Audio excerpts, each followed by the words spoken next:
nagpa-press con si Senator Rosa Contreras at makinig tayo sa part ng kanyang press con kung saan kanyang i-discuss ang nangyaring pagpasabog ni Michael. Ito na kapabig, manood tayo. Ang mga ebidensya na patunay na nagsisinungaling siya. Si Michael ang paulit-ulit na lumapit sa aking opisina. Hindi siya tinakot, hindi siya pinilit. Siya ang naghabol sa amin para magpahayag ng kanyang panig. Narito ang mga resibo. Noong December 14, 2023, he emailed my office. Sabi niya, quote, "Dati rin po akong worker ni Pastor Quiboloy. Tumiwalag dahil sa pang-aabuso at pananakit. Ngayon lang nagkaroon ng lakas ng loob dahil na rin sa takot. Baka ipapatay ako." Close quote. Taliwas yan sa sinasabi niyang nakumbinsi daw siya na tumestigo para mabayaran. Because we take some time to vet emails, nung pakiramdam niya ay hindi siya pinapansin, he messaged us 2 more times. Noong December 15, 2023 at January 28, 2024. Nasaan dyan ang pinilit? Muli, siya ang una at paulit-ulit na lumapit. He freely and voluntarily offered his testimony and assistance.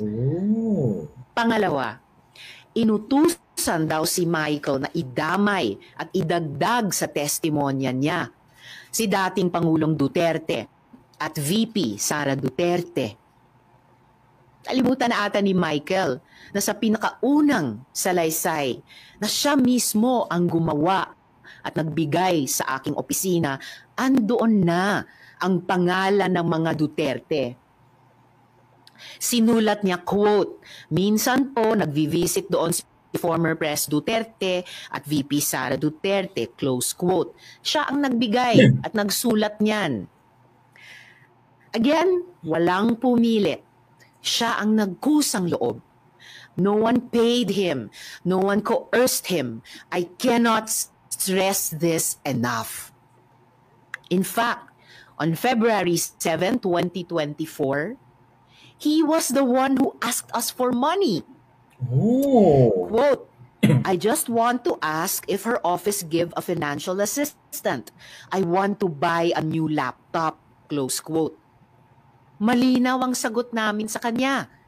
Our office has a strict policy of not providing financial assistance to potential witness and witnesses. He knew that. And yet now, on video, he claims we gave him 1 million pesos. That is a lie. And he knows it. Pati sa detalye ng tinulugan, ang sinungaling niya. Wala akong condominium na pagmamay-ari. Michael wasn't staying at one place.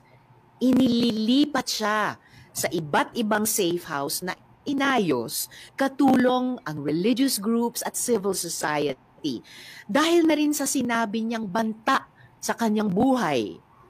Again, mga kasama, he was moved between safe houses because he was afraid that his life was in danger.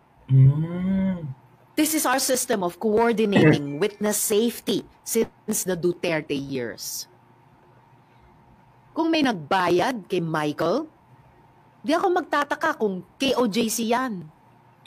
Noong February 22, 2024, KOJC? umamin si Michael sa aming opisina na kinukumbinsi daw siya ng mga kakilala sa KOJC para mag-recant o magbumawi sa hearing.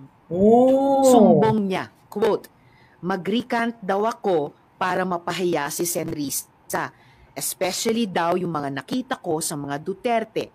Bibigyan daw ako ng malaking pera, itatago daw ako, at bibigyan ng magaling na abogado," close quote. Yung inaakusa nila na pagbabayad at pagtatanim ng witness, mukhang sila ang gumagawa. So, Sino talaga ang may modus? I also want to note na nag-reach out sa amin yung ilang testigo pa sa Kibuloy hearing at sinabi na handa silang patunayan na hindi sila binayaran para tumestigo.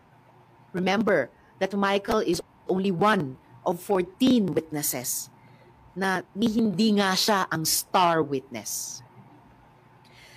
Michael also claims that I threatened him.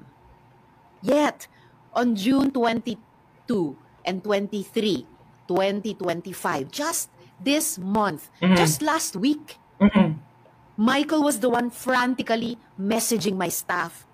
Sabi niya, quote, "Help me, kinidnap ako at tinatakot ako ng kingdom. Dito ako kinulong sa Glory Mountain. Send rescue now." Close quote.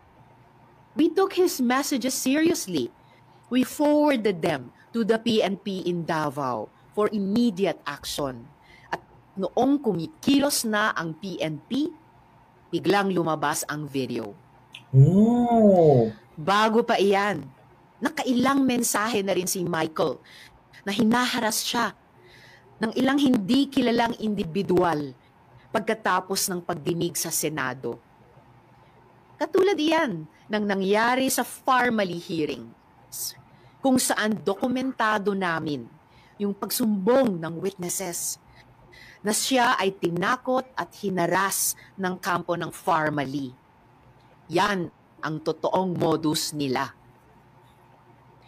So this is the real pattern here. After testifying in the Senate, witnesses are harassed and threatened, and then suddenly flipped. So let's call this what it is: witness tampering, fake news, psychological warfare. Hala? Ang mga kasinungalingan ay insulto sa pagdurusa at tapang ng mga witnesses. Tandaan natin, 14 sila. Mga witnesses na naglahad sa mga abusong ginawa sa kanila ni Kibuloy at ng KOJC. Sinungaling na nga, nang haharas pa. Michael exposed people who trusted the Senate with their stories. And these are people who were already afraid. Oh my God. Now they are in danger. Again, yan ang talagang kinagagalit ko. Hindi lang ito paninira. Those responsible for this video crossed a line and they will be held to account. Hala? Muli, I have consulted with my legal team, and on Wednesday, we will file a complaint with the NBI. We will work with them for a full investigation into the people who created this video and the networks amplifying it. And we're not stopping there. We are preparing criminal complaints. To those behind this, you don't scare us. But you should be scared of the truth. Because no one gets to endanger our witnesses, my staff, or harass the Senate with impunity. We will not let this slide. We will fight back. Hindi nila mapipigilan ang katotohanan.